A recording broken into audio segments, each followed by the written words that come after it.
So sa CSB, panibagong araw, panibagong kwento. Nandito tayo ngayon sa Plaza ng Pantabangan at huling gabi ng celebration ng Pandawan Festival at ikutan lang natin yung mga kainan.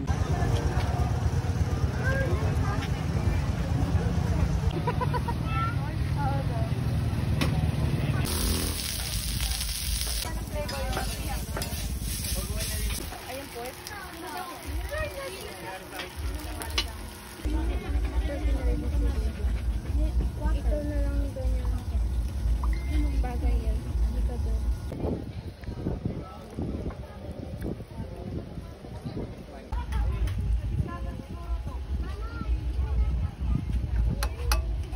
So nandito na tayo sa may kainan at umorder tayo ng fried noodles na overload.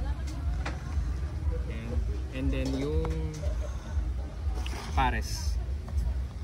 Tapos meron tayong rice. At kakain na tayo. Tamang food trip lang. Tatlong high school. This is your Basco.